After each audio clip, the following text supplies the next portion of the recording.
On the night of November the 14th, 565, the death of the childless Justinian was rapidly reported by only one witness. The latter, a high official named Callinicus, claimed that the great emperor had designated his nephew Justin as successor.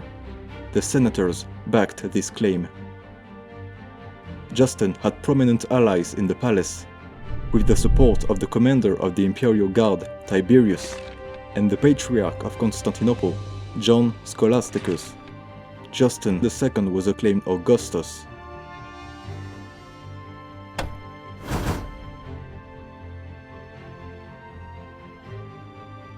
There was another major candidate for the imperial throne, the son of the deceased general Germanus, who was also named Justin. He was at the time Magister Militum in Illyricum and was invited by the new emperor to the capital. However, Justin II saw this man as a rival and exiled him to Egypt. An Avar embassy came to welcome the accession of Justin and request the tribute previously paid by Justinian. Justin considered such payments to be a humiliation and refused this demand. The Gepids and Lombards were once again at war. Justin changed the imperial diplomatic policies and backed the Gepid king Cunimund, who offered to give the city of Sirmium in exchange.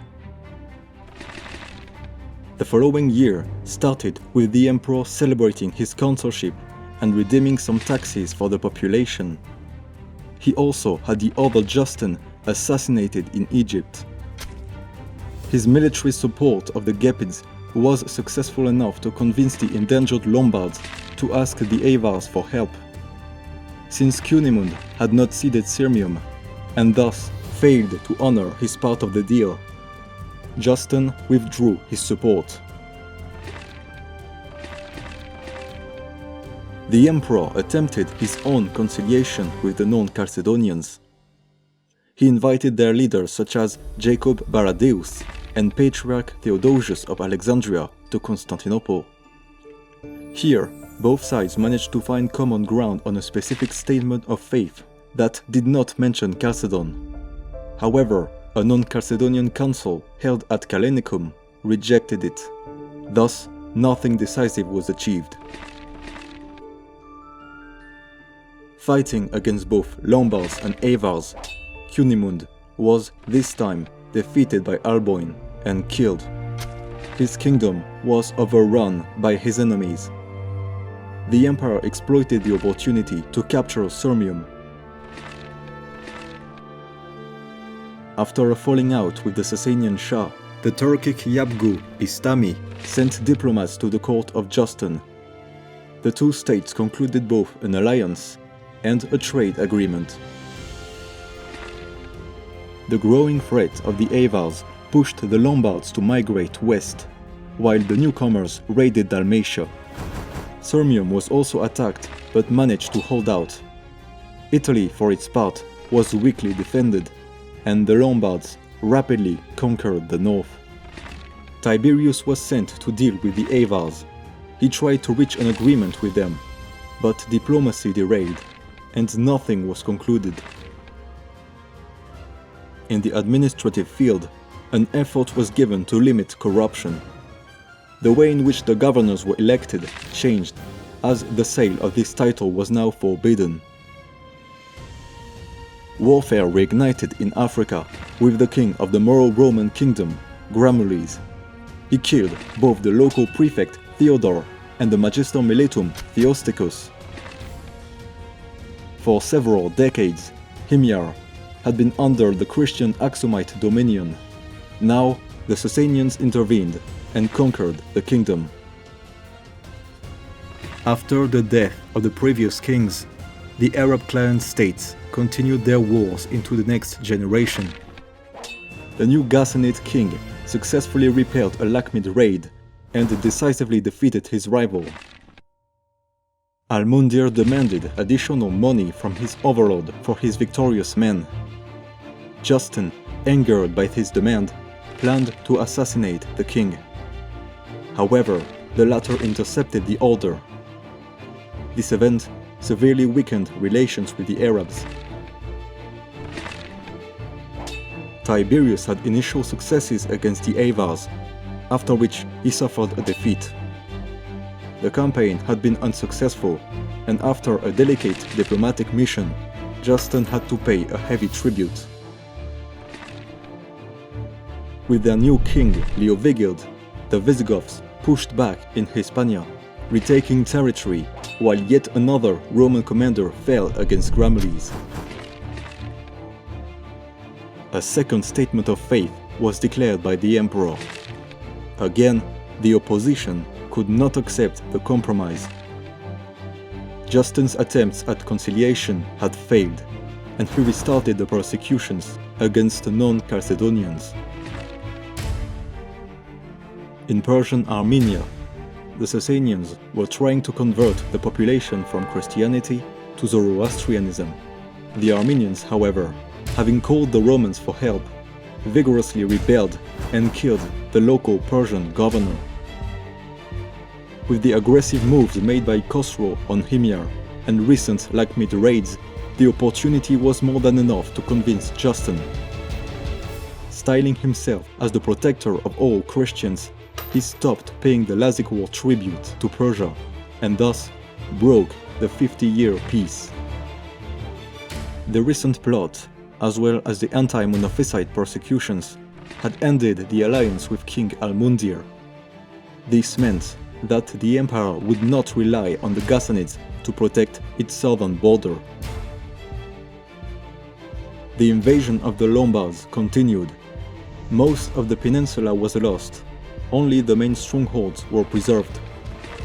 After the assassination of Alboin, the aggressive King Clef took power and continued the attacks. The Persian War started with a Roman army forcing its way to the crucial Sasanian fortress of Nisibis. The commander of this army was dismissed at the same time as a relief force arrived. This was no good for the Romans, who were pushed back. Khosrow decided to counterattack and blockade the crucial Roman fortress in return. Dara, another Persian force, managed to pillage deep into Syria. Then, Dara was taken by the Persians. This already terrible situation was worsened when the emperor's mental health suddenly deteriorated, making him unable to rule. This meant that, sometimes, he had to be physically restrained for the security of others, but also to prevent the man from harming himself.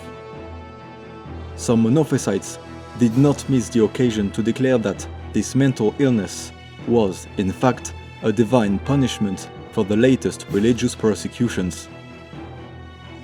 With her husband in such incapacity, Empress Sophia sought assistance from Tiberius in order to rule. The new heads of state negotiated a year of truce in Mesopotamia. The aggressive Avars also had to be placated with a tribute. On the 7th of December of that year, Emperor Justin, in one of his lucid moments, decided to confirm Tiberius's power via an adoption, making him a Caesar, and thus his designated heir. The latter demonstrated his generosity to the population, both giving away large amounts of money and lowering taxes to increase his popularity. The death of King Clef started a period of disunity among the Lombards and allowed some respite to the resource-stripped Roman forces in Italy. Taking advantage of the partially neutralized front, Tiberius made preparations to defeat the Persians. Armies were transferred from the Balkans to the east, while additional troops were recruited.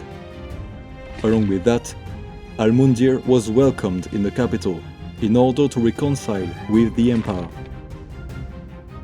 The Mesopotamian truce was extended for 3 years by yet another payment, and the Persian offensive captured a few cities on the border. The Magister Meletum, Justinian, counterattacked with success. he penetrated deep into Sasanian territory and wintered in the region. An alliance was made with the Franks to get their assistance in Italy.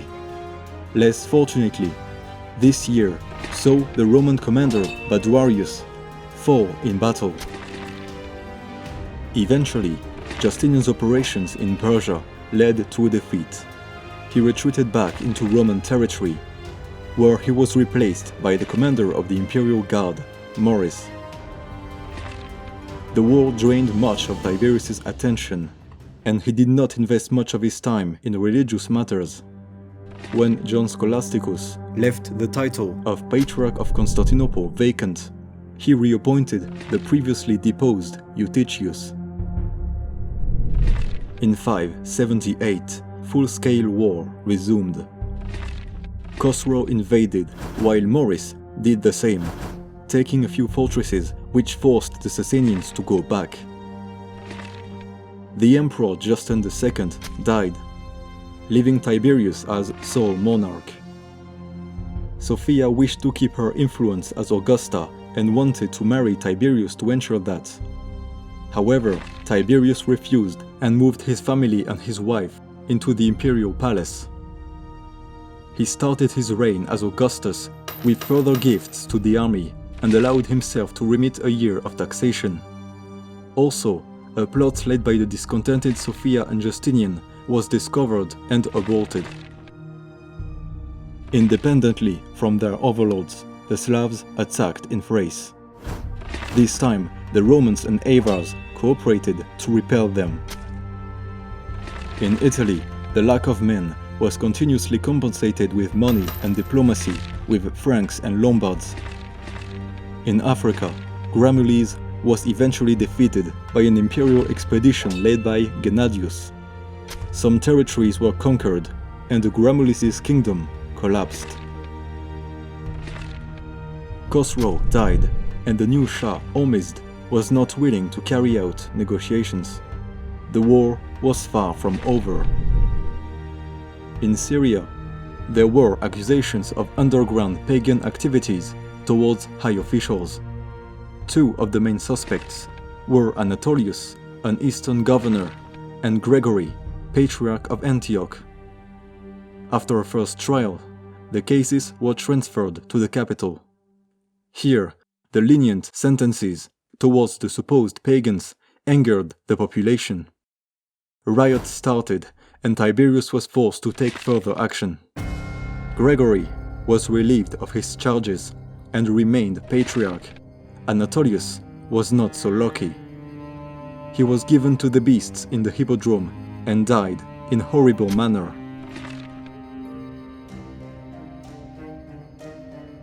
The imperial treasury was reaching its limits. Troops suffered from a lack of pay, and the government failed to provide the Avar tribute for that year.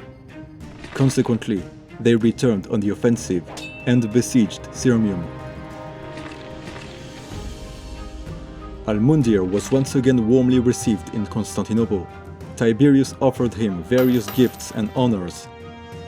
Since the Ghassanids were adherents of the Monophysite faith, Al-Mundir was also authorized to hold a religious council aimed at uniting this branch of Christianity. Back to his domains, he attacked and defeated his Lakhmid rivals. Maurice launched a new attack, while the Sasanians focused their efforts in putting down the rebels in the Caucasus. Now joined by Al-Mundir, Maurice marched along the Euphrates, this time targeting the Sasanian capital of Ctesiphon. However, a Persian army attacked Roman Mesopotamia, forcing the troops to turn back. Maurice blamed King Al-Mundir for the failure of the operation and accused him of treason. He went to the capital to make his voice heard. There was little evidence, but Tiberius decided to side with his general nevertheless.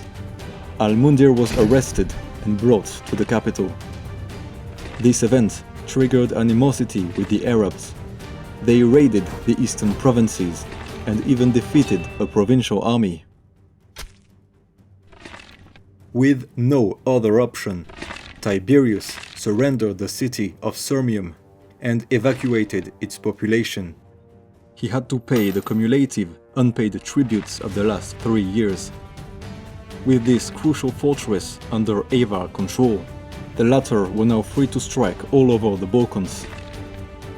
The region was to be further destabilized, as the Slavs, defying imperial authority, had started settling in Roman territory, with some of their raids reaching as far as Greece. In Mesopotamia, Maurice obtained a decisive victory, repelling the Persian offensive. Not long after, Tiberius fell gravely ill, and the question of succession was brought to the table. There were two main candidates, a certain Germanus and Maurice. Both were acclaimed Caesar and married one of Tiberius's daughters. There were talks involving the split of the empire in two, the eastern part for Maurice and the western part for Germanus. Maurice ended up being acclaimed Augustus alone, just a day before Tiberius's death.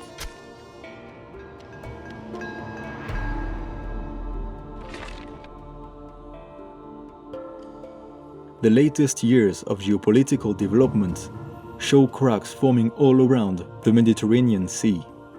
Hispania was already being rolled back. Italy was nothing more than a battleground, and the Balkan provinces were under heavy pressure. The inability of the Romans to maintain territorial integrity proved one thing: the empire was overextended, and the imperial resources were not sufficient enough to manage the many fronts. The religious split between the Chalcedonians and the Monophysites of Syria and Egypt was by now well established, and no solution was able to heal the division. This was the challenging situation Maurice found the empire in when he took the throne in 582.